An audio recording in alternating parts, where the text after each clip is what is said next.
दोस्तों इस वीडियो में बात करने वाले हैं बीपीएससी शिक्षक भर्ती 2023 फेज 2 का फॉर्म कैसे फिल करेंगे। इसमें न हमने सभी इंफॉर्मेशन को दिया हुआ है, जैसे कि रजिस्ट्रेशन करना बताएंगे, उसके बाद से पेमेंट करना बताएंगे, फिर मैं आपको फॉर्म भर के ही बताऊंगा लॉगिन करके कैसे फॉर्म को अप्लाई करेंगे, लाइव फोटो कैसे खींचना है, सारा चीज हम दिखाएंगे। मतलब फाइनल प्रिंट आउट तक का जो है संपूर्ण प्रोसेस है। वीडियो बहुत ही बड़ा होने वाला है, लेकिन सारी इंफॉर्मेशन को यहाँ पे जो है कवर किया गया है। A to Z गाइडलाइंस के साथ जो है हम आपको फॉर्म भरना बताएंगे। इसके अलावा जब आप रजिस्ट्रेशन कर रहे हैं तो वहाँ पे सीटेट का मार्कशीट देना है, सर्टिफिकेट देना है, पासिंग सर्टिफिकेट नंबर में क्या डालना है, पासिंग इशू डेट में क्या डालना है, ये सब चीज को भी हम यहाँ पे डिस्कस करेंगे। साथ ही साथ जब आप फॉर्म भर रहे हैं तो वहाँ पे आपको 3 ऑप्शन मिल रहा है, 9वीं 10वीं के लिए और 11वीं 12वीं के लिए। उन तीनों ऑप्शन में से क्या चॉइस करना है, अन्य विषय चॉइस करना है या 4 वर्ष वाला चॉइस करना है या 10 वर्ष वाला चॉइस करना है, सारा चीज जो है डिटेल में वीडियो होने वाला है। इसीलिए वीडियो बहुत ज्यादा लंबा होने वाला है, तो वीडियो को आप शुरू से लेकर लास्ट तक देखिए अगर आप अच्छे से फॉर्म भरना चाहते हैं तो। आई होप आप लोग इस वीडियो को पूरा देखेंगे और वीडियो को प्लीज एक लाइक कर दीजिए, क्योंकि काफी ज्यादा मेहनत लगा इस वीडियो को बनाने में।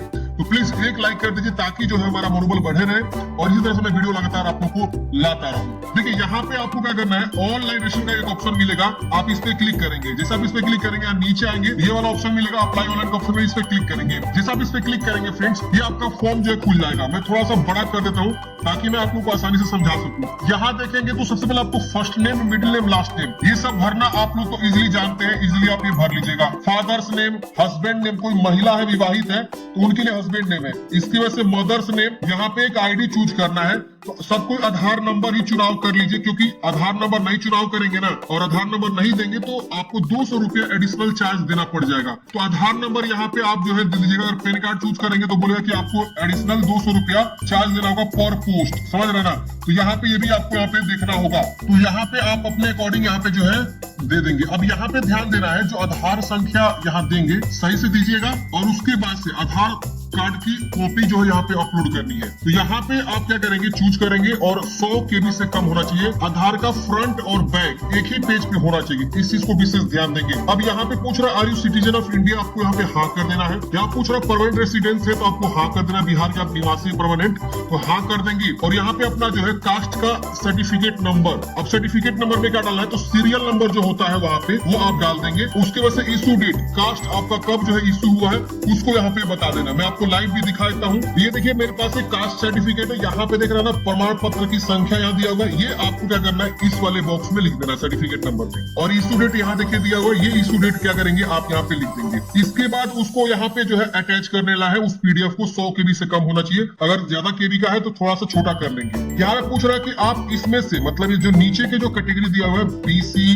EBC, SC, ST, EWS, अगर आप इसमें से बिलोंग करते हैं तो आप इसको हाँ करेंगे और इसमें से चुनाव कर लेंगे कि आप कौन से कैटेगरी से बिलोंग करते हैं। अब जैसे आप यहाँ चुनाव करेंगे तो यहाँ पे देखिए बोल रहा है कि अपना कास्ट का नाम चुनाव करिए और फिर बोलिए कास्ट सर्टिफिकेट का जानकारी दीजिए। तो जैसे मैंने आपको बताया निवास सर्टिफिकेट के अकॉर्डिंग, उसी तरह से आपका जो कास्ट सर्टिफिकेट है उस पे भी आपको सर्टिफिकेट नंबर दिया रहेगा, वो आप जो है लिख देंगे और इशू डेट आप यहाँ पे लिख देंगे। फिर यहाँ पे बोला कि सर्टिफिकेट इशू बाई, तो बिहार आपको यहाँ पे चुनाव कर लेना है। तो इतना आपको समझ में आ गया। एक चीज ध्यान देंगे, अगर कोई लेडीज महिला फॉर्म भर रही है और वो मैरिड है, मैरिड वाले केस में वो अपना यहाँ पे जो कैटेगरी सर्टिफिकेट देगी वो यहाँ पे क्या देगी, तो वो अपने जो है पिता के नाम से और उनके एड्रेस पे बना जो है वो सर्टिफिकेट यहाँ पे देगी जाति वाले केस में, समझ रहे ना। ये अनमैरिड के लिए नहीं, सिर्फ मैरिड वाली महिला के लिए है। अब यहाँ पे आप समझ गए। अब मान लीजिए कोई बंदा जो है बिहार का निवासी नहीं है तो यहाँ वो नो करेगा, तो ये सारा चीज उनका डिसेबल हो जाएगा और यहाँ पे उनका कैटेगरी भी चुनाव करने का ऑप्शन नहीं आएगा, देख रहे ना। ये सब चीज उनका डिसेबल हो जाएगा और वो जनरल के तौर पे आ जाएंगे। इस चीज को विशेष ध्यान देना है। तो अदर स्टेट वाले ऐसे फॉर्म भरेंगे, समझ में आ गया। अब यहाँ पे आप क्या करेंगे, ये सब जानकारी भर देंगे। अब नीचे आना है, ये तक यहाँ तक तो सबको क्लियर हो जाएगा, कोई दिक्कत नहीं हो रहा होगा। मैरिड है कि अनमैरिड बता देंगे, मेल है कि फीमेल है भी आप बता देंगे, इसलिए है बना। अगर विकलांग है यहाँ पे यस करेंगे, विकलांगता के बारे में आपको बताना होगा, उसका सर्टिफिकेट इशू डेट सब बताना होगा। अगर आप जो है ग्रांड सन ग्रांड डॉटर के फ्रीडम फाइटर के हैं तो यस करेंगे और उसका सर्टिफिकेट इस जानकारी आपको जो है बता देना, इशू डेट बता देना, ये तो नो कर देंगे। अब आता है नीचे यहाँ पे ऑप्शन, यहाँ पे देखिए ये सब मैंने यहाँ पे नो कर दिया, ये सब हट गया। अब यहाँ पूछ रहा है कि क्या आप जो है कंसेशनल फी पे करना चाहते हैं, तो यहाँ पे कौन यस करेगा कौन नो करेगा। अगर कोई बंदा यहाँ जनरल सपोर्ट चूज कर लेता है, मान लीजिए हम यहाँ पे एक जो है ईडब्ल्यूएस चुनाव करते हैं, तो ये देखिए कंसेशनल फी गायब हो गया, देख रहे हैं गायब हो गया ना। ये उन्हीं को शो करेगा जो SC ST से आते हैं, जिनको फी कम लग रहा है उनको शो करेगा। ये देखिए आगे कंसेशनल फी, तो ये अगर आप SC ST विकलांग और फीमेल है तो आप इसको यस कर देंगे। अगर आपको ये दिख रहा है ये वाला option, do you want to pay concessional fee, तो आपको इसको हाँ करना है, तभी जाके आपको जो है फी कम लगेंगे। वरना जो जनरल वाला फी है ना 750, उतना का उतना लग जाएगा आपको। तो यहाँ पे अगर आपको दिखता है SC ST डिसेबिलिटी फीमेल और कंसेशनल फी, तो आपको हाँ कर देना है ताकि आपको फी में छूट मिल जाए। अगर आप नो कर देंगे ना तो फिर आपका जो है 750 रुपया पूरा का पूरा लगेगा। अब आपको क्या करना है, यहाँ बताना कि आप एक्स सर्विस मैंने तो हाँ करेंगे और उसका सर्टिफिकेट, इशू डेट, ये सब आपको जो है यहाँ पे बता देना। अगर आप नहीं है तो आप इसे नो कर देंगे। अभी पूछ रहा पंचायती राज संस्था और नगर निकाय संस्था अंतर्गत आप जो है नियुक्त कार्य शिक्षक हैं। अगर आप इस तरह के शिक्षक हैं तो हाँ करिए, अपना जो है डेजिग्नेशन, ऑफिस का, स्कूल का नाम और डिस्ट्रिक्ट और यहाँ पे उसका सर्टिफिकेट, इशू डेट, ये सब आप जो है अटैच कर देंगे। अगर आप ऑलरेडी काम कर रहे हैं तो, नहीं है तो नो कर देंगे, सब डिसेबल हो जाएगा। यहाँ पे आपको ध्यान देना है, अगर आप विशेष विद्यालय अध्यापक के लिए फॉर्म भरना चाहते हैं जिसमें जो है 270 पोस्ट है, तो आप ये वाला चुनाव करेंगे। जैसे होता क्या है ना कि कई लोग जो है बीएड करते हैं विशेष अध्यापक टीचर के लिए, उसमें क्या है कि जो विकलांग टाइप के जो बच्चे होते हैं उनको पढ़ाया जाता है, तो वो विशेष विद्यालय अध्यापक के अंतर्गत आ जाएंगे। इसके बाद आता है संगीत के लिए, तो संगीत के लिए अगर कोई फॉर्म भर रहा है तो ये इसको चुनाव कर लेगा। जो 9 से 10वीं वैकेंसी चल रही संगीत, ललित कला, नृत्य के लिए, इसके वजह से केवल संगीत विषय के अभ्यर्थी जो प्रशिक्षित योग्यता बीएड आदि धारक नहीं है, तो संगीत में बीएड नहीं होता है, तो वो 11 से 12वीं वैकेंसी चल रही है तो वो यहाँ पे चुनाव कर लेगा। अब यहाँ पे आता है जो कंप्यूटर विज्ञान के लिए आवेदन देना चाहता है, जो विषय कंप्यूटर के है, तो 11 से 12 वाले जो कक्षा है उसमें आपका कंप्यूटर का जो है यहाँ पे वैकेंसी निकला हुआ कंप्यूटर विज्ञान के लिए, तो उसको चुनाव कर लेंगे जिसमें बीएड धारक नहीं है कक्षा 11 से 12 के लिए। लेकिन यहाँ पे इन चारों के अलावा अगर इसमें से मैच करता था चुनाव करिए, फॉर्म भरिए, नहीं तो ये आप चुनाव करेंगे। यहाँ पे बीएड कोई किया तो चुनाव करेगा, BA एमएड किया वो चुनाव करेगा, BLED किया है, BEd किया है या BSc एड किया है, BPEd किया है, प्रारंभिक शिक्षा शास्त्र में 2 वर्ष का डिप्लोमा किया है जो DLED वगैरह हो जाता है, तो वो यहाँ पे चुनाव कर लेगा। समझ रहे हैं, तो इस चीज को विशेष ध्यान देना है। फिर यहाँ पे पूछ रहा है कि आपके द्वारा उत्तीर्ण पात्रता दक्षता परीक्षा क्या है, यानी आप स्टेट की या टेट के बारे में पूछ रहे हैं। देखिए यहाँ पे पहला ऑप्शन उनके लिए है जिन्होंने स्टेट, सीटेट ये सब जो है क्वालिफाई है, तो वो ये वाला ऑप्शन चुनाव कर लेंगे। ये दूसरा वाला ऑप्शन ये है जो 2012 से पूर्व नियुक्त कार्य शिक्षक हैं, उस समय उन लोगों को केवल दक्षता परीक्षा होता था, उस समय जो है स्टेट वगैरह नहीं होता था, तो वो ये वाला ऑप्शन चुनाव करेंगे और उनको बताना होगा कि आपने कौन सी दक्षता परीक्षा उत्तीर्ण किए हुए हैं, यहाँ से आप चुनाव कर लेंगे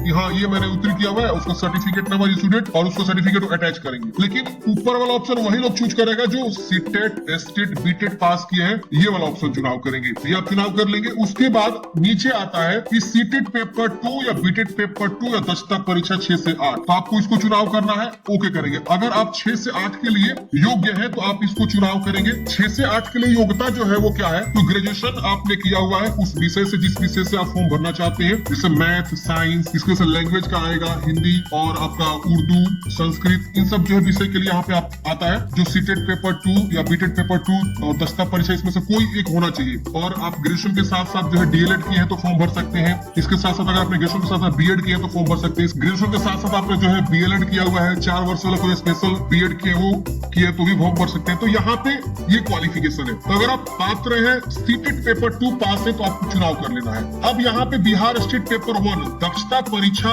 जो यहाँ पे मांगा गया है 9 से 10 के लिए, वो यहाँ पे बताया गया। लेकिन यहाँ पे कंफ्यूजन है कि इन तीनों विषय में से क्या हम चुनाव करें। तो देखिए फ्रेंड्स, बिहार सरकार ना बहुत डिले कर करके जो है स्टेट का एग्जाम कंडक्ट करती है, तो स्टेट 4 वर्ष का छूट यहाँ पे मिल रहा है Hindi, English, science, math, Sanskrit, Urdu विषय के लिए। हुआ क्या था कि 2019 में जो है एग्जाम हुआ था स्टेट का, उसकी वजह से सीधे 2023 में एग्जाम हुआ, तो 5 साल का गैप मिला। लेकिन सरकार ने कही नहीं, हम 4 साल का यहाँ पे छूट उनको दे देंगे जिनकी उम्र ज्यादा हो चुकी है, 37 वर्ष से ज्यादा हो चुका है या 40 वर्ष से ज्यादा हो चुका है या 42 वर्ष से ज्यादा हो चुका है। सबसे पहले इसको समझाने के लिए मैं आपको एज वाला जो क्राइटेरिया है मैं आपको बताता हूँ। तो मैं नोटिफिकेशन डाउनलोड कर लेता हूँ यहाँ से, पहले हम नोटिफिकेशन को समझ लेते हैं ताकि मैं आपको समझा सकूं। ये नोटिफिकेशन मेरा डाउनलोड हो रहा है। तो नोटिस में आप देखेंगे यहाँ पे आयु सीमा एक दिया हुआ है, इसमें भी उम्र सीमा की लिमिट है है कि आपकी उम्र जो है इतना से ज्यादा नहीं होना चाहिए तो ही फॉर्म भर सकते हैं। तो यहाँ पे देखिए उम्र सीमा में इन्होंने छूट भी दिया हुआ है अलग अलग कैटेगरी वाइज, अदर स्टेट को छूट नहीं मिलता है। तो यहाँ देखिए मध्य विद्यालय के जो अध्यापक बनना चाहते हैं उनके लिए जो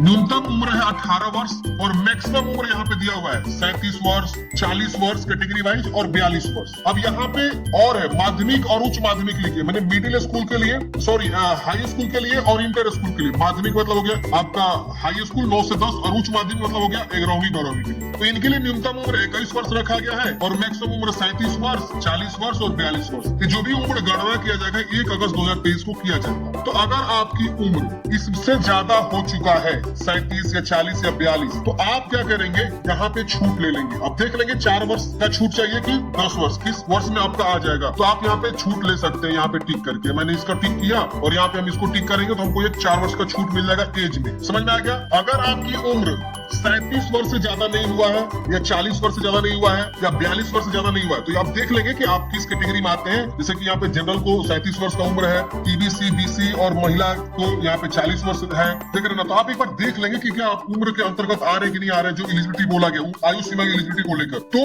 आप यहाँ पे देख लेंगे, उसके बाद अपने अकॉर्डिंग निर्णय लेंगे कि इसमें से क्या चुनाव करना है। अब आप अपने ही बारे में समझ रहे हैं कि आपका उम्र कितना हुआ है कितना नहीं हुआ है, तो मैं तो नहीं बता सकता ना, मैं एग्जाम्पल के तौर पर ही तो बता रहा हूँ। तो आप यहाँ पे जो है चुनाव कर लेंगे। अगर आपकी उम्र ज्यादा हो चुकी है तो इसमें से चुनाव करेंगे। 4 वर्ष वाला उम्र ज्यादा हो चुका है कि 10 वर्ष से ज्यादा हो चुका है तो इसमें चुनाव करेंगे, नहीं तो अन्य आप चुनाव करेंगे। तो एज एक्सेप्शन में वही लोग चुनाव करेगा जिनकी उम्र जो है अकॉर्डिंग टू एलिजिबिलिटी ज्यादा हो चुका है, वो यहाँ पे इसमें से अपना उम्र का जो है चुनाव कर सकता है कि हमको इतना साल का छूट चाहिए एज में, नहीं तो अन्य वो चुनाव करेगा। फिर यहाँ पे वही सेम कंडीशन आता है। आप देख लेंगे कि आपकी उम्र 4 वर्ष की छूट चाहिए या 10 वर्ष की छूट चाहिए, और जिनका एज क्राइटेरिया मिल रहा है, ज्यादा नहीं हुआ है, अपर एज, उनको यहाँ पे अन्य चुनाव कर लेना है। ये उनके लिए ऑप्शन है जो ज्यादा उम्र हो चुका है, वो उनका एज एक्सपायर हो चुका है, मतलब 37 वर्ष 40 वर्ष से ज्यादा हो चुका है, वो यहाँ पे जो है चुनाव करेंगे 4 वर्ष के लिए या 10 वर्ष के लिए। अब दोनों में से कोई एक ही हो सकता है। आप देखेंगे कि 4 वर्ष के चाहिए कि 10 वर्ष के चाहिए, और नहीं है एज एक्सपायर आपका, आप अंडर एज में आ रहे हैं तो आप अन्य भी से चुनाव करके आगे बढ़ सकते हैं। इतना आपको क्लियर हो गया होगा आई होप। अब एक चीज और ध्यान देंगे, यहाँ पे जो है सीटेट पेपर 2 में भी एज लिमिट को यहाँ पे दे दिया गया है। मैं आपको दिखा देता हूँ, वो नोटिस 10 वर्षों का जो है छूट दे दिएगा। शायद आप लोग देख भी लिए होंगे। अभी आप बीपीएससी की वेबसाइट पे जाएंगे ना तो 10 वर्ष का छूट दे दिया गया। मतलब क्या कि अगर आपकी उम्र 40 वर्ष से भी ज्यादा हो चुका है तो 10 वर्ष और ऐड कर दिए, 50 वर्ष वाले लोग भी यहाँ पे फॉर्म को अप्लाई कर सकते हैं। सीटेट की मैं बात करूँ, सीटेट पेपर 2 की यानी 6 से 8 के लिए मैं बात कर रहा हूँ। 37 वर्ष से भी ज्यादा हो चुकी है तो 47 वर्ष आप जोड़ लीजिए, 47 वर्ष वाले भी यहाँ पे फॉर्म को अप्लाई कर सकते हैं। सीटेट पेपर 2 6 से 8 के लिए यहाँ पे एज में छूट दे दिया गया है। जो भी कैंडिडेट्स यहाँ पे 6 से 8 के लिए फॉर्म भरना चाहते हैं, अदर स्टेट वाले भी हो या बिहार के हो, सबको यहाँ पे एज में 10 वर्षों की छूट यहाँ पे दे दिया गया है। समझ रहे ना। तो इस चीज को ध्यान देंगे और यहाँ पे अपने अकॉर्डिंग चुनाव करेंगे। अब बात आती है कि सीटेट पेपर 2, बीटेट पेपर 2 या दक्षता परीक्षा, इसके बारे में जानकारी देना है। तो यहाँ पे देखिए, अगर आप सीटेट से फॉर्म भर रहे हैं तो सीटेट पेपर 2 का सर्टिफिकेट नंबर, इशू डेट और उस पीडीएफ को अपलोड करेंगे। अब नोटिस में यह निकाल दिया गया है बीपीएससी के द्वारा कि सर्टिफिकेट नंबर की जगह पे आप जो है सीरियल नंबर लिख दीजिए। तो सीटेट जो क्वालिफाई होते हैं उनका जो है एक मार्कशीट इशू होता है, एक सर्टिफिकेट इशू होता है। तो सर्टिफिकेट में सिर्फ और सिर्फ रोल नंबर दिया हुआ है और मार्कशीट में आपका सीरियल नंबर दिया हुआ है। तो आप मार्कशीट का सीरियल नंबर यहाँ पे दे दीजिए और इशू डेट दे दीजिए और उस जो है मार्कशीट को यहाँ पे अटैच कर दीजिए। समझ रहे ना। यहाँ पे अगर पॉसिबल हो तो दोनों को एक साथ पीडीएफ बना के अपलोड कर दीजिए, कोई दिक्कत नहीं है। 100 KB से कम होना चाहिए। और नहीं पॉसिबल हो रहा है तो आप मार्कशीट का सीरियल नंबर यहाँ दे दीजिए, इशू डेट डाल दीजिए और मार्कशीट नंबर, मार्कशीट पीडीएफ यहाँ पे अपलोड कर दीजिए। कोई दिक्कत नहीं होने वाला है। तमाम लोग बोलेंगे कि हमने जो है यहाँ पे रोल नंबर या एनए लिख दिया तो क्या हमारा फॉर्म रिजेक्ट हो? नहीं, कोई रिजेक्ट नहीं होने वाला। पिछली बार जब वैकेंसी आई थी तो सीटेट पेपर को लेकर जो है काफी ज्यादा ऐसे ही बवाल हुआ था। तो उन्होंने ट्वीट करके बताया कि आप एनए लिख दीजिए,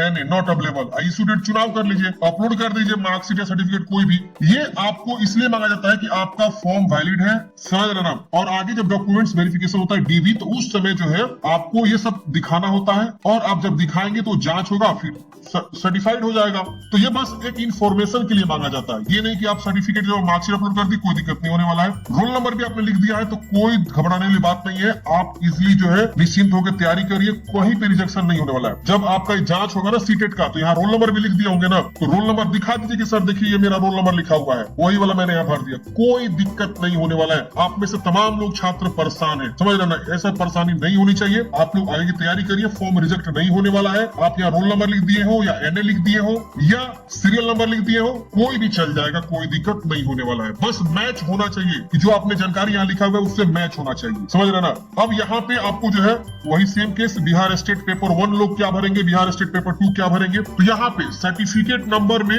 आप यूनिक आईडी लिखेंगे। बिहार बोर्ड का आपने जब डाउनलोड किया होगा बिहार स्टेट पेपर 1 का रिजल्ट वेब कॉपी, तो वहाँ यूनिक नंबर है, यूनिक नंबर लिख दीजिए। इशू डेट में 3 अक्टूबर 2023 लिखना है, क्योंकि उसी दिन रिजल्ट जारी हुआ था। इसका भी सूचना आधिकारिक जारी कर दिया गया है नया नोटिफिकेशन के थ्रू बीपीएससी के द्वारा। तो उसका आप यहाँ पे वेब कॉपी अटैच करेंगे, 100 कॉपी से कम होना चाहिए। फिर बिहार स्टेट पेपर 2 का जो है वही सेम यूनिक नंबर और इशू डेट। अब यहाँ पे तमाम लोग ये भी बोल रहे हैं कि मैंने बहुत पहले फॉर्म भर दिया था, नोटिस 9 तारीख को आया और हमने यहाँ पे जो है एप्लीकेशन नंबर डाल दिया, रोल नंबर डाल दिया, तो क्या मेरा फॉर्म नहीं, कोई दिक्कत नहीं होने वाला है। आप जो है निश्चिंत रहिए। अगर आपको ज्यादा समस्या हो रही है तो आप कैंसिल करके नया आवेदन कर लीजिए। अगर आपको लग रहा है नहीं, बट ऐसा कुछ नहीं होने वाला है, आप निश्चिंत हो गए, आप आगे की तैयारी करिए। मैच कर रहा है ना एप्लीकेशन नंबर, देखिए मेरा स्टेट का ही एप्लीकेशन नंबर है, इशू डेट में 3 अक्टूबर सब कोई डाला होगा। ये कंफ्यूजन आप लोग न क्रिएट करिए। अब देखिए यहाँ पे अब बताइए ना, यहाँ मांग रहे सर्टिफिकेट नंबर, यहाँ भी मांग रहा फूड सर्टिफिकेट नंबर। अब सर्टिफिकेट आपको मिला है? नहीं मिला है, अभी तो वेब कॉपी ही आपके पास है जो आप ऑनलाइन डाउनलोड किए हुए हैं। तो फिर आप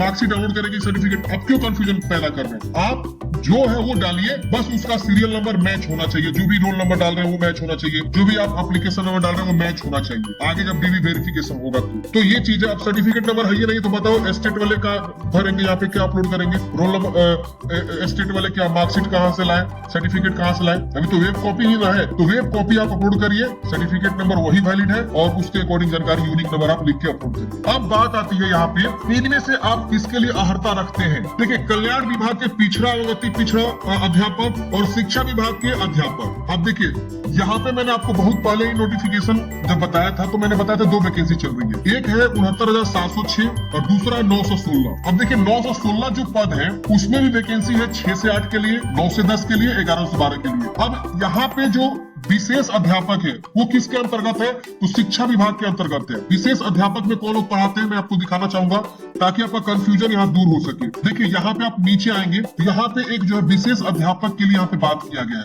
थोड़ा सा और नीचे आएंगे, यहाँ पे आपको पता चल जाएगा। देखिए यहाँ पे देखिए ये 6 से 8 के लिए पिछड़ा वर्ग अत्यंत पिछड़ा वर्ग कल्याण, क्वालिफिकेशन सबके लिए सेम है, बस पोस्ट को अलग अलग दिखा दिया गया है। आप एक साथ में 2 यहाँ पे फॉर्म अप्लाई कर सकते हैं। शिक्षा विभाग के लिए जिसमें 69,000 कुछ पद है और 900 कुछ पद है, इसके लिए भी अगर आप दोनों फुलफिल करते हैं क्वालिफिकेशन को तो आप अप्लाई कर सकते हैं। यहाँ पे सब्जेक्ट कॉम्बिनेशन भी आपको एक बार जरूर चेक कर लेना होगा। यहाँ देखिए पिछड़ा आता है तो पिछड़ा वर्ग के लिए भी सेम यहाँ पे देखिए उतना ही पद है। यहाँ पे देख रहे हैं ना, भाषा का, गणित का, सामाजिक विज्ञान का, और यहाँ पे 234 पोस्ट है। 6 से आपका 8 के लिए सेम क्वालिफिकेशन यहाँ पे भी रखा गया है, वही सेम क्वालिफिकेशन। इसकी वजह से यहाँ पे देखिए 9 से 10 के लिए भी 248 पद है यहाँ पे। इसके बाद यहाँ पे आप नीचे आएंगे तो 11 से 12 के लिए 403 पद है। ये किसके लिए है? तो पिछड़ा वर्ग आते थे, पिछड़ा वर्ग एक विभाग है, उसके अंतर्गत आप शिक्षक बनेंगे अगर आप यहाँ पे टिक करते हैं तो आप सेम क्वालिफिकेशन रखा गया है। जो शिक्षा विभाग वैकेंसी निकाली गई उसके लिए भी और जो बाकी के जो यहाँ पे वैकेंसी निकाली गई 900 कुछ, उसके लिए भी सेम क्वालिफिकेशन रखा गया है। अब प्रधानाध्यापक के लिए 31 अलग से पोस्ट है, ये किसके अंतर्गत है? तो पिछड़ा वर्ग आते थे, पिछड़ा वर्ग के अंतर्गत वैकेंसी यहाँ पे निकाली गई है। तो ये क्वालिफिकेशन जो है ना दोनों के लिए सेम है। अगर आप चाहे तो किसी एक के लिए अप्लाई कर सकते हैं, आप चाहे तो दोनों के लिए भी अप्लाई कर सकते हैं। क्वालिफिकेशन जो है दोनों का सेम रखा गया है। थोड़ा सा आपको सब्जेक्ट का कॉम्बिनेशन देखना होगा कि हम जो है आपका बीसी ईबीसी वेलफेयर डिपार्टमेंट में आवेदन दे रहे हैं तो उसका सब्जेक्ट कॉम्बिनेशन क्या है, ये चीज आप जरूर चेक कर लेंगे। आपके ऊपर डिपेंड करता है कि आप दोनों के अप्लाई करना चाहते हैं कि किसी एक के लिए अप्लाई करना चाहते हैं। दोनों के लिए अप्लाई करेंगे तो आपको फी भी वैसे ही लगेगा और उसके बाद से आगे चल के आपको 2 फॉर्म भरना होगा। रजिस्ट्रेशन करने के बाद जब आप पेमेंट कर देंगे तो आगे आपको 2 फॉर्म भरना होगा, शिक्षा विभाग के लिए और कल्याण विभाग के लिए। एक है इसमें विशेष शिक्षक। विशेष शिक्षक को ध्यान देना है आपको, मैं आगे बताऊंगा विशेष शिक्षक कब आएगा। तो मैंने यहाँ पे चुनाव कर लिया। अब हमको सब्जेक्ट जो पेपर 1 देना है जो मैंडेटरी सबके लिए, उसमें हम चुनाव कर लेंगे। डेट ऑफ बर्थ चुनाव कर लेंगे। यहाँ पे हम डेट ऑफ बर्थ चुनाव करते हैं, मैं एग्जांपल के तौर पे बता रहा हूँ कि यहाँ पे डेट ऑफ बर्थ देखिए यहाँ पे एरर आ रहा है, हम एक बार यहाँ जाके टिक करेंगे क्योंकि यहाँ से जो है ये हट गया है। देखिए ये हट जा रहा है तो आप दोबारा जाके चुनाव कर लेंगे। अब हम यहाँ पे डेट चूज कर लेते हैं। मैं एग्जांपल के तौर पे डेट क्या करता हूँ, चुनाव कर लेता हूँ। जैसे मैंने चुनाव किया, अब यहाँ पे आपको समझना है, यहाँ एक स्पेशल स्कूल लगा दिया गया है। स्पेशल स्कूल में वही लोग फॉर्म भरेगा जो लोग स्पेशल बीएड किया हो। हो। स्पेशल बीएड क्या होता है भाई? तो देखिए, जो लोग विकलांग लोगों को पढ़ाने का ट्रेनिंग लिया हो, यहाँ पे वैकेंसी में आप आएंगे ना, तो एक विकलांग को पढ़ाने के लिए एक अलग से जो है वैकेंसी को दिखाया गया है, वो यहाँ पे पूछ रहा है। मैं आपको दिखाता हूँ थोड़ा सा। देखिए, पेज नंबर 2 पे आएंगे तो ये सिर्फ जो है 9 से 10 के लिए ही है, विशेष विद्यालय अध्यापक। यहाँ पे आप देखेंगे, check this if you want to apply for education department. ये वैकेंसी एजुकेशन डिपार्टमेंट में ही है, 9 से 10 के लिए ही है। और यहाँ पे लिखा है स्पेशल एजुकेशन टीचर, देख रहे हैं, स्पेशल स्कूल टीचर। तो अगर आप इसके लिए अप्लाई करना चाहते हैं, जिसमें 270 पद है, यहाँ देखिए, ये देख रहा ना, दृष्टि बाधित बच्चे यहाँ पे हैं, बाधित बच्चे हैं, दृष्टि बाधित, अल्प दृष्टि बाधित बच्चे। तो इस विषय के आपने स्पेशल ट्रेनिंग लिया हुआ है कि किस प्रकार से जो है, जो अंधे बच्चे होते हैं, दृष्टि बाधित होते हैं, दिव्यांग होते हैं, उनको कैसे पढ़ाया जाता है, उसका स्पेशल ट्रेनिंग, स्पेशल बीएड आपने किया हुआ है, जो कि 1 साल का होता है, वो आपने कर रखा है, तो ही आप इसको टिक करेंगे, वरना इसको आपको टिक नहीं करना है। ये विशेष ध्यान देना है इस चीज के ऊपर, समझ रहे ना। अब यहाँ पे class 9 to 10 teacher education department, देख रहे ना, select for general subject only, not for special education. तो आप इसको टिक कर सकते हैं, देख रहे ना, और इसको भी टिक कर सकते हैं। ये 6 से 8 के लिए हो गया। और ये उनके लिए है जो स्पेशल स्कूल टीचर के लिए भरना चाहते हैं, जो कि मैंने आपको बताया, जो विकलांग पर्सन है। देखिए, विषय भी लिखा हुआ है, तो विकलांग वाला लिखा, देख रहे ना, विकलांग वाला लिखा हुआ है। तो ये स्पेशल टीचर कौन है? तो जो विकलांग बच्चों को पढ़ाते हैं, जिन्होंने स्पेशल ट्रेनिंग लिया हुआ है विकलांग बच्चों को पढ़ाने का, 1 साल का बीएड होता है उसके अंतर्गत भी, तो वो यहाँ पे टिक करेंगे इसको। बाकी अगर नहीं किया तो इसको टिक बिल्कुल भी मत करिएगा, ठीक है ना। और 9 से 10 ये टिक करेंगे तो इसमें क्या हो जाएगा आपका? तो ये हो जाएगा जो एजुकेशन डिपार्टमेंट में 9 से 10 की वैकेंसी चल रही है, ऊपर वाली जो वैकेंसी है, ये वाला 9 से 10, इसके लिए आप अप्लाई करेंगे, जिसमें 18,870 पोस्ट है। समझ में आ गया?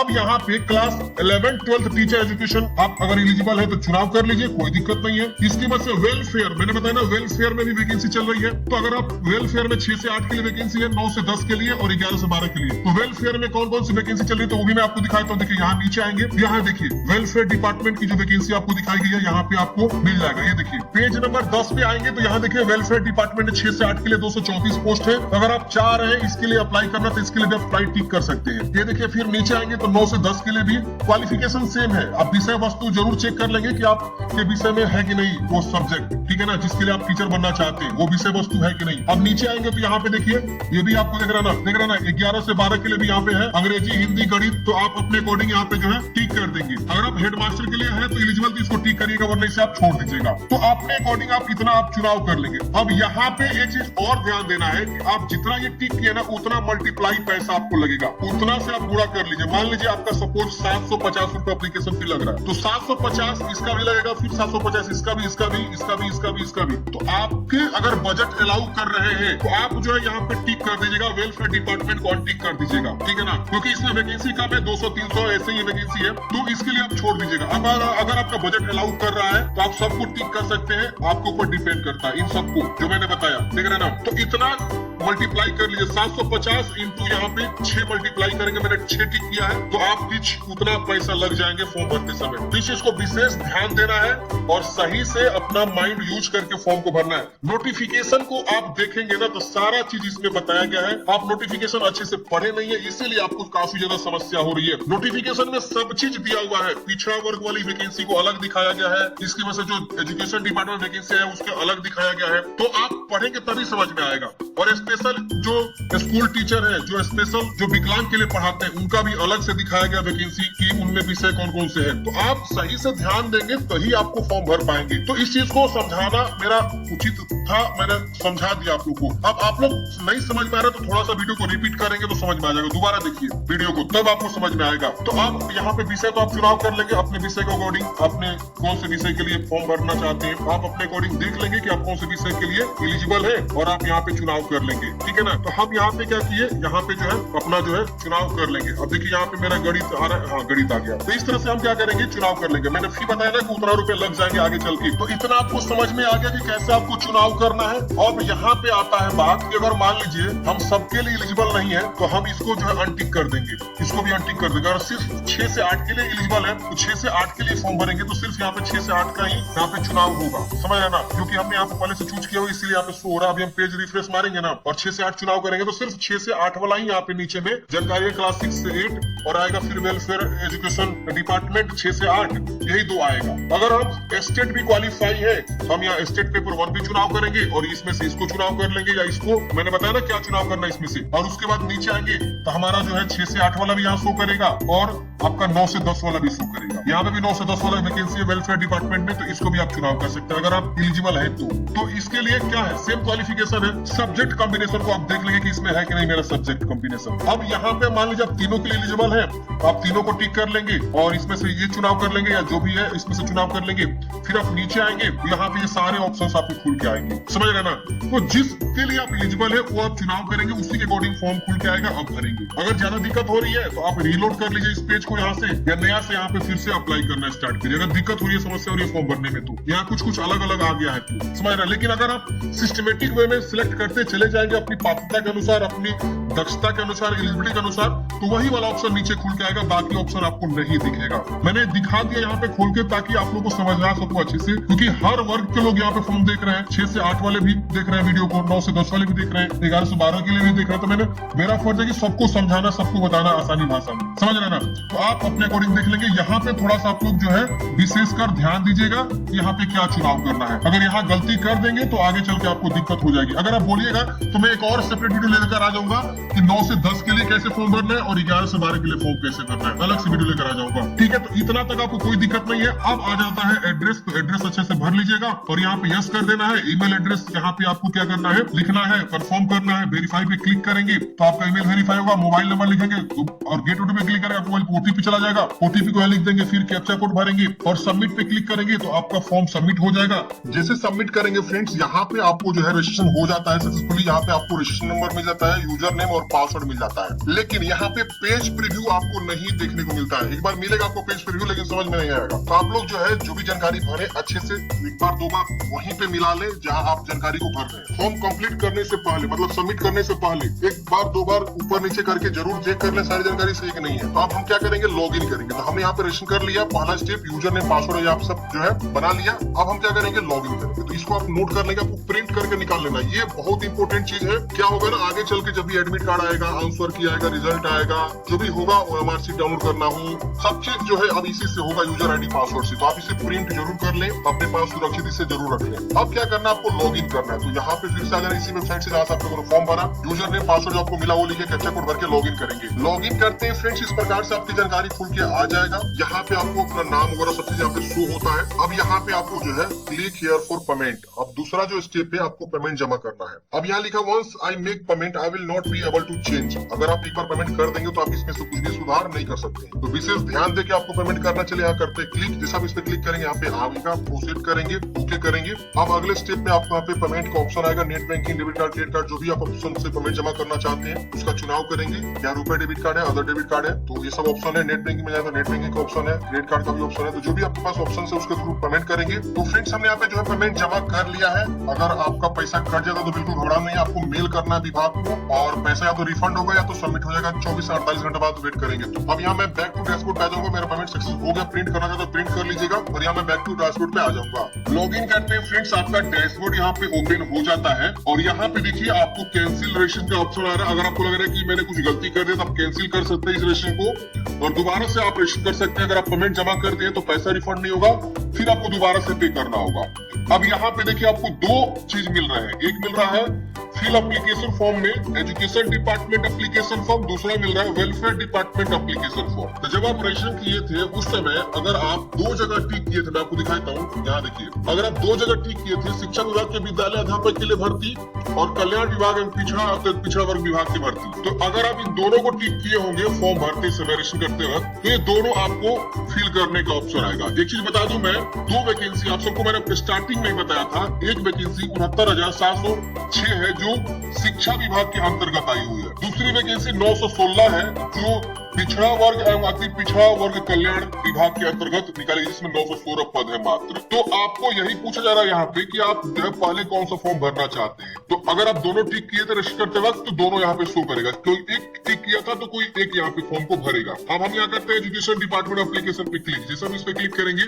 उसके लिए यहाँ पे देखिए फॉर्म खुल रहा है और ये सारी जानकारी रजिस्टर से उठा लिया है। आपको यहाँ पे कैमरा भी ऑन हो जाएगा, ठीक है ना। तो कैमरा आपको खींचना भी है, लाइव फोटो यहाँ पे खींचना है। तो यहाँ पे आपको एक कैमरा का अलाउ करने का ऑप्शन आएगा। कैमरा आप अलाउ कर दीजिएगा ताकि जो है आपका वो फोटो खींच सके, क्योंकि लाइव फोटो ही खींचना है। और यहाँ एप्लीकेशन का जो है टाइमिंग भी चल रहा है, इस समय में आपको भर लेना है। तो चलिए यहाँ पे हम क्या करते हैं, नीचे आते हैं, सारी जानकारी मिलाते हुए आप नीचे आएंगे। यहाँ पे कुछ नहीं भरना है, ये सब जो है रजिस्ट्रेशन वाला जानकारी शो कर रहा है। आपने क्या क्या चुनाव किया, यहाँ पे भी सारा चीज वो शो कर रहा है, देख रहे हैं ना। अब आप क्या करेंगे, नीचे आएंगे, यहाँ नेक्स्ट का ऑप्शन मिलेगा, आप नेक्स्ट वाले पे क्लिक करेंगे। देखिए नेक्स्ट करते ही अगले स्टेप में यहाँ पे आपकी जानकारी आ जाती है। अब यहाँ पे थोड़ा सा और नीचे आएंगे, देखिए आपने जो जो चुनाव किया सारा चीज यहाँ शो कर रहा है, देख रहे हैं ना कि आपने क्या क्या चुनाव किया रजिस्टर करते वक्त। अब यहाँ पे आपको जो है प्रायोरिटी देना है, inter post priority number class 6 से 8 के लिए आपका प्रायोरिटी क्या है, वाला प्रायोरिटी है, आप यहाँ पे 1 दे देंगे वैल्यू, इंटर वैल्यू 1, देख रहे ना। यहाँ पे इस तरह से हमने दे दिया। अगर आप और भी विद्यालय के लिए यहाँ पे चॉइस किया हुआ है, जैसे आप मान लीजिए 9 से 10 के लिए भी चॉइस किए तो उसका भी प्रायोरिटी आप यहाँ पे दे सकते हैं। तो इस तरह से प्रायोरिटी आएगा। मतलब एक इसका क्या मतलब है, मतलब ये मतलब है कि अगर आपकी जॉब लगती है तो आप पहला प्रायोरिटी किस जो है विद्यालय के लिए जाएंगे, मिडिल स्कूल, हाई स्कूल या इंटर स्कूल। तो ये यहाँ पे पूछ रहा है कि आपको अपना प्रायोरिटी देना। यहाँ देखिए विद्यालय अध्यापक के मूल कोटि 6 से 8 के पद नियुक्ति शैक्षणिक योग्यता प्रमाण पत्र यहाँ पूछ रहा है। यहाँ से देखिए ये आपको आ रहा है, यहाँ पे आपको बताना है कि आपने क्या किया हुआ है। कम से कम आपने जो है स्नातक किया हुआ है और डीएलएड किया हुआ तो आप इसको चुनाव करेंगे। कम से कम 50% होगा, स्नातक या स्नातकोत्तर बीएड किया तो इसको आप चुनाव करेंगे। तो जो आप यहाँ चुनाव करेंगे उसके अकॉर्डिंग यहाँ पे ऑप्शन खुल के आएंगे। अगर आप इंटर के साथ साथ ग्रेजुएशन के साथ साथ आपने डीएलएड किया तो ये चुनाव कर लेंगे। बीएड के साथ साथ ग्रेजुएशन किया, ग्रेजुएशन के साथ बीएड किया तो ये वाला ऑप्शन चूज करेंगे। ये 45 वर्षीय स्नातक एवं शिक्षा शास्त्र में 1 वर्ष बीएड किए हैं तो आप ये चुनाव कर सकते हैं। ये देखिए ये 4 वर्ष वाला जो होता है शिक्षा शास्त्र में बीएलएड जिसको बोलते हैं, इसकी वजह से यहाँ पे 4 वर्षीय वाला बीएससी बीएड होता है या बीए बीएड होता है तो वो ऑप्शन दिया हुआ है। तो यहाँ पे सारे ऑप्शंस दिए क्वालिफिकेशन वाला, तो आप अपने अकॉर्डिंग देख लेंगे कि आप क्या किए हैं और वो चुनाव कर लेंगे। फिर यहाँ पे जैसे मैंने यहाँ पे देखिए स्नातक 50% और बीएड मैंने चुनाव किया। तो यहाँ पूछ रहा है ग्रेजुएशन का सब्जेक्ट बताइए, पासिंग ईयर बताइए, इंस्टीट्यूट का नाम बताइए, बोर्ड का नाम बताइए, मार्क्स ऑफ 10 कितना मार्क्स आपको मिला हुआ है ये बताइए और कितना का था। तो सभी का मिला क्या बताइएगा, परसेंटेज ऑटोमेटिक आ जाएगा। फिर उस सर्टिफिकेट को आप यहाँ पे अपलोड कर देंगे। सर्टिफिकेट को यहाँ पे अपलोड करना है, ध्यान रहे। तो सर्टिफिकेट आपने जरूर निकलवाया हो ग्रेजुएशन वाला, वो आप यहाँ पे अटैच कर देंगे। 100 के भी से कम पीडीएफ फाइल होना चाहिए। यहाँ देखिए चूज करेंगे, आपका पीडीएफ आएगा कि आप चुनाव करिए। अब यहाँ पे आपको जो है पोस्ट ग्रेजुएशन के बारे में पूछ रहा है, तो अगर आप पीजी किए हैं तो भरेंगे, वरना इसे आप छोड़ देंगे। अब यहाँ पे आपको देखिए बीएड के बारे में पूछ रहा है, तो बीएड का सब्जेक्ट का stream, passing year, institute, board का नाम या यूनिवर्सिटी का नाम, कितना में कितना मार्क्स आपको मिला है बीएड में वो बता देंगे। परसेंटेज ऑटोमेटिक आ जाएगा और उसका सर्टिफिकेट यहाँ पे आपको अटैच कर देनी है। देखिए जितने भी क्वालिफिकेशन आप पढ़े हैं सबका यहाँ पे सर्टिफिकेट मांग रहा है, सबका जो है पीडीएफ यहाँ पे अटैच करना होगा, इस चीज विशेष ध्यान देंगे। फिर आपको नीचे आना है और उसके बाद यहाँ पे आपको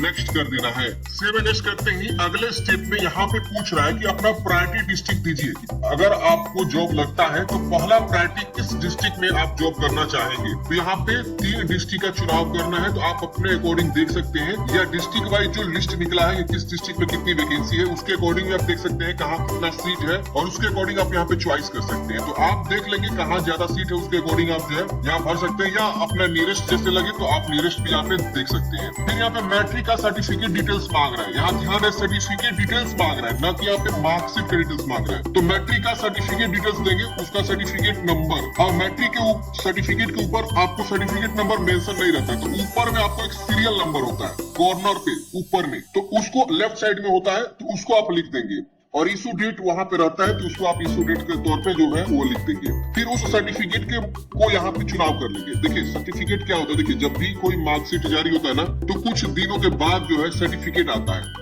एक प्रोविजनल सर्टिफिकेट होता है और एक मूल प्रमाण पत्र जिसको बोलते हैं, समझ रहे ना। औपबंधिक सर्टिफिकेट और सर्टिफिकेट ये 2 होते हैं हिंदी में, और अंग्रेजी की बात करें तो एक होता है प्रोविजनल सर्टिफिकेट और एक होता है सर्टिफिकेट। प्रोविजनल सर्टिफिकेट जब आपका मार्कशीट मिलता है उसी समय मिल जाता है, और ओरिजिनल जो सर्टिफिकेट होता है वो 6 महीना बाद या 1 साल बाद आता है आपके कॉलेज में जहां से आपने 10वीं पास किया हुआ है। तो आप जाएंगे ना कॉलेज में तो वो दे देंगे आपको, वहां पे रखा रहता है अगर आप नहीं निकलवाया। तो ये मैट्रिक का सर्टिफिकेट मांग रहा है, ध्यान रहे उसको आप यहाँ पे देंगे, जानकारी को अटैच करेंगे। 100 KB से कम होना चाहिए पीडीएफ। उम्मीदवार का एक शारीरिक पहचान चिन्ह बताइए, मतलब बॉडी में क्या पहचान है उसको आपको बताना है। और सही से आप पहचान बता दीजिए, जैसे कि तिल का निशान, कटा का निशान, जला का निशान, वो आपको लिखना है अंग्रेजी में। अब यहाँ पे आप नीचे आएंगे तो यहाँ पे आपको जो है लाइव फोटो अटैच करना है। अब देखिए मेरे केस में यहाँ पे मेरा फोटो आ रहा है। ध्यान रहे आपका जो बैकग्राउंड होना चाहिए कोई सिंगल बैकग्राउंड रहे, व्हाइट बैकग्राउंड रखिएगा, प्रेफर रहता है। काफी लोग यहाँ गलती करते हैं। तो सही से फोटो आपको अटैच करना है और कैमरा के सामने फेस रख के कैमरा की तरफ देख के आपको फोटो लेना। जैसे मैं देखिए यहाँ पे देख रहा हूँ और मैं यहाँ पे क्लिक टू कैप्चर इमेज पे क्लिक करूंगा ना तो मेरा जो है फोटो यहाँ पे क्लिक हो जाएगा। मैं देखिए यहाँ पे देख रहे हैं आ गया मेरा फोटो। कितना सुंदर यहाँ फोटो आ गया, पूरा फेस अच्छे से दिखाई दे रहा है। तो थोड़ा लाइट की भी कमी है, बट आप लोग लाइट अच्छे से जो है यूज करके जो है फोटो यहाँ पे अपलोड करेंगे। अब यहाँ पे अगर रीटेक करना चाहते हैं, मान लीजिए गलती खिंचा दिया, तो आप रीटेक यहाँ कर सकते हैं। रीटेक फोटो का ऑप्शन दिया हुआ है। और अगर नहीं लग रहा है कि नहीं गलती नहीं हुआ है तो आप यहाँ पे इस पे क्लिक करके जो है फोटो अपलोड कर देंगे। इस पे क्लिक करते देखिए अपलोड हो गया सक्सेसफुली, ग्रीन हो गया। रीटेक करना चाहता है रीटेक कर लीजिएगा अगर गलती हो गया। फिर यहाँ पे आपको जो है अंग्रेजी सिग्नेचर और यहाँ पे हिंदी सिग्नेचर अपलोड करना है। इसका साइज दिया गया है 15 KB से ज्यादा नहीं होनी चाहिए और 220 बाई 100 KB के फॉर्मेट में होना चाहिए। मतलब ये डायमेंशन दिया गया है। इस वेट और हाइट में आपका होना चाहिए फोटोग्राफ। फिर यहाँ पे आपको जो है डिक्लेयर करना है और यहाँ पे आपको जो है पेज प्रीव्यू करके देख लेना है कि जो भी आपने जानकारी यहाँ पे दिया सब चीज सही है कि नहीं। अगर उसमें कुछ भी गलती है तो आप बैक जाकर सुधारेंगे, प्रीवियस जाकर सुधारेंगे। नहीं गलती है सर सबमिट कर देंगे। प्रीव्यू करते हैं फ्रेंड्स, इस प्रकार से आपकी सारी जानकारी शो हो जाता है कि आपने क्या क्या जानकारी फिल किया हुआ, सब चीज आप अच्छे से वेरीफाई करेंगे। रजिस्टर करते वक्त जो आपने जानकारी दिया था वो तो सुधार नहीं होगा, लेकिन जो आपने अभी फॉर्म फिल किया हुआ है वो सुधार हो सकता है। अगर आपको लग रहा है कि यहाँ पे कुछ गलती है तो आप सुधार लेंगे। सबमिट करते हैं फ्रेंड्स, इस प्रकार से देखिए आपका पूछेगा कि आप सारी जानकारी को चेक कर लिया है, सब चीज सही है कि नहीं है। अब यहाँ पे आप सबमिट करेंगे तो इस प्रकार से मैसेज जनरेट होगा कंफर्मेशन का। यस करेंगे ना आपका फॉर्म जो है फाइनल सबमिट हो जाएगा और आपका लिख देगा कि आपका फॉर्म जो फाइनल सबमिट हो चुका। अब आपको प्रिंट आउट निकालना है, तो कैसे प्रिंट आउट निकालेंगे? तो अगेन आप लॉगिन करेंगे और लॉगिन करने के बाद से वहां पे प्रिंट आउट का ऑप्शन मिल जाएगा। प्रिंट आउट निकाल के अपने पास हार्ड कॉपी सुरक्षित रख लेंगे। अब यहाँ पे आप दोबारा लॉगिन करेंगे तो यहाँ पे प्रिंट करने का ऑप्शन मिल जाएगा, प्रिंट निकाल लेंगे। अब यहाँ पे मान लीजिए आप दूसरा वाला फॉर्म भरना चाहते हैं वेलफेयर डिपार्टमेंट वाला, तो वेलफेयर डिपार्टमेंट वाला पे क्लिक करके जो है आप फॉर्म को अप्लाई कर सकते हैं, जिसमें 910 पद है। तो आई होप फ्रेंड्स आप लोग समझे होंगे इस वैकेंसी का फॉर्म कैसे फिल करना है। पूरा प्रोसेस के साथ जो है मैंने जो है इस वीडियो में कवर किया हुआ है कि कैसे आपको फॉर्म को भरना है। अगर आपके मन में कहीं पे भी डाउट्स है, कोई भी कंप्लेन है, तो आप जो है पूछ सकते हैं। कोई भी इशू आ रही है तो उसको भी आप हमें कमेंट बॉक्स में जरूर लिखिए फॉर्म भरते समय, ताकि हम जो है उसके ऊपर प्रॉपर एक वीडियो लेकर आ सके। मिलते हैं फ्रेंड्स किसी नेक्स्ट वीडियो में। जय हिंद। और हाँ, वीडियो को ज्यादा से शेयर करिए, लाइक करिए, ताकि जो है ये वीडियो ज्यादा लोगों तक